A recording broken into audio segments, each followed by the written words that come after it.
Hello guys, welcome back to the channel. हम लोग जब छोटे रहे हैं, आप भी और हम भी, हम सभी ने चुड़ैलों की और भूतों की बहुत सी कहानियाँ सुनी हैं। कुछ सच्ची, कुछ झूठी, हमें कुछ नहीं पता उसके बारे में, बस कहानियाँ थी वो। खैर, ये बचपन की बातें हम सब ने सुनी होंगी अपने बचपन में, और डरते भी रहे होंगे चुड़ैल और भूतों से। चुड़ैल की बात करने से, भूतों की बात करने से बचपन में डरते भी रहे हैं। तो ऐसी ही कहानी जिम कॉर्बेट ने भी अपने बचपन में सुनी। जब वो छोटे थे, कालाढूंगी में रहते थे, छोटी हल्द्वानी गांव में। तो वो ऐसी एक घटना का जिक्र करते हैं कि कालाढूंगी में जो बोर नदी है, उस पर एक ब्रिज बना हुआ है लकड़ी का।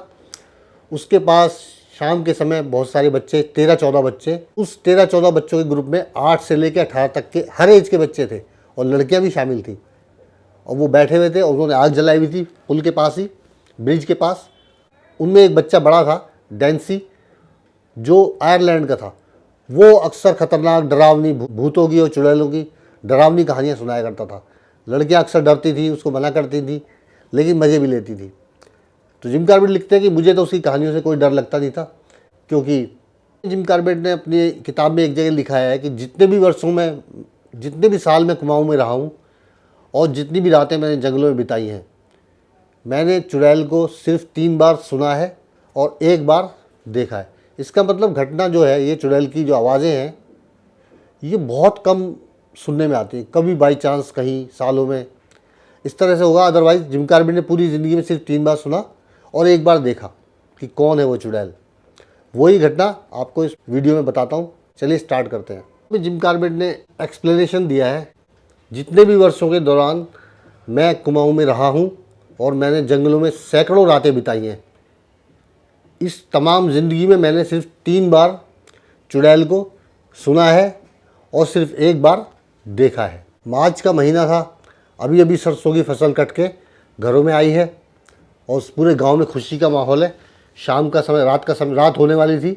गांव के बीच में जो जिम कॉर्बेट का घर था, उसमें सारी आवाज़ें आ रही थी। गांव वाले अपने अपने घरों में खुशियाँ मना रहे थे, बच्चे भी आवाज़ें कर रहे थे, बड़े भी खुश थे। सरसों की फसल अभी अभी कट के घर आई है, तो सभी गांव में बड़ा उत्सव का माहौल था।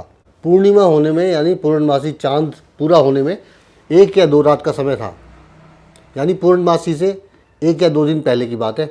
जिम कॉर्बेट खाने के लिए बैठने ही वाले थे। मैगी और मैं, जिम कॉर्बेट लिखते हैं कि मैगी और मैं रात के भोजन के लिए बस बैठने की तैयारी में थे कि अचानक, समय कोई 8 बजे का रहा होगा, और अचानक साफ सुथरी हवा को चीरते हुए एक बड़ी तेज चुड़ैल की आवाज़ आई और पूरा गांव एकदम शांत हो गया, खामोश हो गया, पिन ड्रॉप साइलेंस हो गया।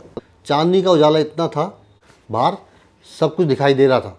जिम कॉर्बेट के घर के बाहर कोई 50 गज की दूरी पे दाहिने हाथ पे एक हल्दू का बहुत पुराना पेड़ था, जिसको कि चीलों, कौवों की पीढ़ियों ने पूरा बर्बाद कर दिया था। उसका तना भी खोखला कर दिया था, और उसके ऊपर ब्रांचेस, टहनियाँ जो थी वो भी उसकी ऑलमोस्ट फिनिश थी, ऑलमोस्ट ख़त्म ही थी। हमारे बिल्कुल सामने का जो दरवाज़ा था वो बंद था, क्योंकि वहाँ से उत्तर की तरफ से ठंडी हवा आती थी बिल्कुल, इसलिए वो बंद था।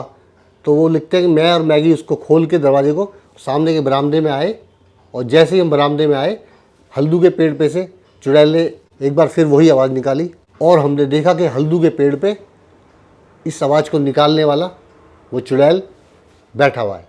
उस आवाज़ के बारे में जिम कॉर्बेट लिखते हैं कि कुछ अलग अलग वर्ड्स को मिला के कुछ आवाज़ों का निर्माण किया जा सकता है, कुछ आवाज़ों को बताया जा सकता है, जैसे कि कुई, कठफोड़वे की टैप टैप टैपिंग, इस तरह की अलग अलग आवाज़ें, इनको आप शब्दों के द्वारा बता सकते हैं। लेकिन वो लिखते हैं मेरा कोई भी शब्द इस आवाज़ को बता नहीं सकता, क्योंकि ये आवाज़ कुछ ऐसी है जैसे कि कोई आत्मा का रोना, कोई आत्मा रो रही हो, या कोई पीड़ा में कोई रो रहा हो, या चिल्ला रहा हो, चीख रहा हो, कुछ इस तरह की आवाज़, जिसका इस दुनिया से कोई भी संबंध है ही नहीं, इस दुनिया से बिल्कुल अलग, इस प्रकार की आवाज़ थी। अगर मैं कहूँ कि वो इंसान के, किसी आत्मा के रोने, पीड़ा में रोने जैसी आवाज़ थी, दर्द में चीखने या रोने जैसी आवाज़ थी, तो आप क्या समझेंगे? क्योंकि आपने तो कभी ऐसी आत्मा के रोने की आवाज़ सुनी नहीं, ना मैंने सुनी। इसलिए ऐसा कोई तरीका नहीं है कि उस आवाज़ को बताया जा सके। इस दुनिया से उसका कोई संबंध नहीं है, इस दुनिया से बिल्कुल अलग थी आवाज़, और उस आवाज़ में इतनी ताकत थी कि खून जमा दे। जिम कॉर्बेट लिखते हैं कि मैं आपको बता नहीं सकता, क्योंकि ना तो मैंने कभी, ना यहाँ, ना जंगलों में ऐसी आवाज़ को सुना है, और ये एक ऐसी कॉल है जिसका हमारी दुनिया से कोई संबंध नहीं है। इसका असर कुछ ऐसा होता है कि खून को जमा देने वाला या दिल की धड़कन को कुछ रोक देने वाला ऐसा प्रभाव इस कॉल का पड़ता है। इस तरह से जिम कॉर्बेट ने उस आवाज़ का वर्णन किया है।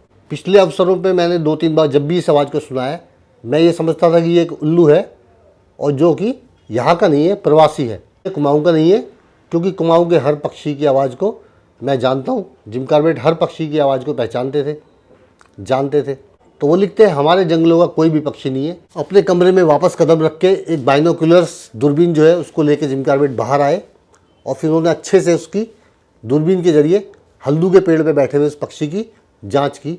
फिर उन्होंने लिखा है कि वो किस तरह का दिखता था, उसका वर्णन किया पक्षी का कि वो कैसा था। तो वो लिखते हैं, मैं इस पक्षी का वर्णन इस उम्मीद में कर रहा हूँ कि कोई इंसान जो मुझसे ज़्यादा जानकार होगा वो इसको पहचानने में सक्षम होगा, समझ पाएगा कि ये कौन सा पक्षी है।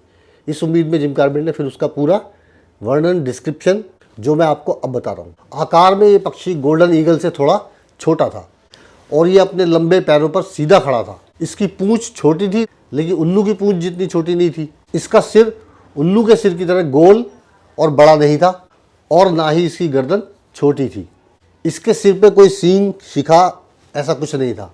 जब भी इसने कॉल की, जब भी ये पुकारता था यानी आवाज़ निकालता था चुड़ैल की जैसी, तो ये और जो आवाज़ ये हर आधे मिनट के अंतराल पे और जब ये आवाज़ करता था चुड़ैल वाली तो ये अपनी चोंच को खोल लेता था और अपना मुंह आसमान की तरफ करके तब कॉल करता था और हर आधे मिनट के बाद कॉल करता था, वही चुड़ैल की आवाज़ निकालता था। रंग उसका एकदम काला था या हो सकता है गहरा भूरा रंग हो जो कि चांदनी रात में काला लग रहा हो। कॉर्बेट लिखते ही, मेरे पास शॉटगन थी लेकिन वो बेकार थी क्योंकि पक्षी उसकी रेंज से बाहर था और राइफ़ल का उपयोग करने से जिम कॉर्बेट डर रहे थे क्योंकि चांदनी रात की चांदनी में, उस लाइट में उसकी निशाने की सटीकता का यानी निशाना चूकने का चांस था और अगर निशाना चूक जाता तो फिर ये डर पक्का हो जाता कि ये चुड़ैल ही है, कि ये पक्षी जो है ये चुड़ैल ही है और देखो इसका राइफ़ल भी कुछ बिगाड़ नहीं पाई, तो ये पक्का हो जाता कि वो चुड़ैल ही है। इसी डर से जिम कॉर्बेट राइफ़ल को यूज़ करने से घबरा रहे थे क्योंकि निशाना चूकने का चांस था। चांद की रोशनी थी और उसमें निशाना चूकने का खतरा पूरा पूरा था और वो जानते थे कि पूरा गांव शांत है और हर आवाज़ को सुन रहा है, तो ऐसे में राइफ़ल की आवाज़ होगी और निशाना चूकेगा तो सब लोग, पूरे गांव वाले एकदम आश्वस्त हो जाएंगे, पक्का मान लेंगे कि ये कोई बुरी आत्मा है, कोई चुड़ैल है जिस पे राइफ़ल का भी कोई असर नहीं होता। खैर, आगे जिम कॉर्बेट लिखते हैं कि लगभग 20 बार कॉल करने के बाद, आवाज़ निकालने के बाद वो पक्षी एकदम, उसने अपने पंख फैलाए और वो एकदम उड़ गया। वो पक्षी, जिम कॉर्बेट साफ लिखते हैं कि हमारे कुमाऊं का, हमारे जंगलों का कोई पक्षी नहीं है, क्योंकि जिम कॉर्बेट एक एक पक्षी को जानते थे, एक एक पक्षी की आवाज़ को पहचानते थे। और मैंने भी कभी कुमाऊं में मैं गया हूँ तो मैंने तो ऐसी कोई आवाज़ अभी तक सुनी नहीं है। जो कुमाऊं के रहने वाले हैं या हो सकता है उस पुराने समय में कोई पक्षी, ऐसा प्रवासी पक्षी आता रहा हो जो इस तरह की खतरनाक, डरा देने वाली आवाज़ निकालता हो। अभी हाल के दिनों में तो मैंने ऐसा कहीं कोई जिक्र सुना नहीं है। अगर आपने कहीं सुना है तो आप बताइए। खैर, उस पक्षी के उड़ जाने के बाद फिर गांव में आवाज़ें दोबारा स्टार्ट नहीं हुई, यानी जो गांव शांत हो गया था उसके बाद वो शांति रहा, किसी ने कोई आवाज़ नहीं की। और अगली सुबह उठकर सब लोग अपने नियमित कामों में, जैसे रोज़ मर्रा की ज़िंदगी होती वैसे ही लग गए। किसी ने उस घटना का जिक्र तक नहीं किया। तो जिम कॉर्बेट लिखते हैं कि मेरा दोस्त जो कुंवर सिंह था, जब मैं बच्चा था, छोटा लड़का था, तब उसने एक बार कहा था कि कभी भी जंगलों में बाघ के बारे में बात ना करें, क्योंकि आपने बाघ का नाम लिया और अब बाघ आपके सामने आ सकता है, आ जाएगा। आप बाघ का नाम लेंगे और वो हाजिर हो जाएगा। तो शायद इसीलिए हमारे कुमाऊं के लोग, गढ़वाल के लोग, उत्तराखंड के जो लोग हैं, इसलिए उसके बारे में बात नहीं करते कि उसके बारे में बात करेंगे, उसका नाम लेंगे और चुड़ैल, उस चुड़ैल का नाम लेंगे और चुड़ैल आ जाएगी। तो ये था जिम कॉर्बेट का इनकाउंटर विद चुड़ैल, चुड़ैल के साथ जिम कॉर्बेट का सामना। अब वो चुड़ैल तो एक पक्षी निकली। एनीवे, आपके क्या ख्याल है इस बारे में, आप बताइएगा, कमेंट सेक्शन में लिखिए। शिकार स्टोरीज जारी रहेंगी। मैंने सोचा एक छोटी सी घटना थी जिम कॉर्बेट के जीवन की, चुड़ैलों के बारे में। हम सब ने सुना है बचपन से चुड़ैल, भूत। जिम कॉर्बेट के क्या विचार थे इस बारे में, वो मैंने आपको बता दिए। वीडियो आपको कैसा लगा? अच्छा लगा है तो give it a thumbs up, subscribe कर लीजिए, लाइक कीजिए, शेयर कीजिए। किसी अन्य शिकार कथा के साथ जो बड़ी एडवेंचरस हो। ऐसी बहुत है, ऐसी बहुत सी हैं। तो मिलते हैं आपसे बहुत जल्द नेक्स्ट वीडियो में। तब तक के लिए take care, stay safe, bye bye and keep watching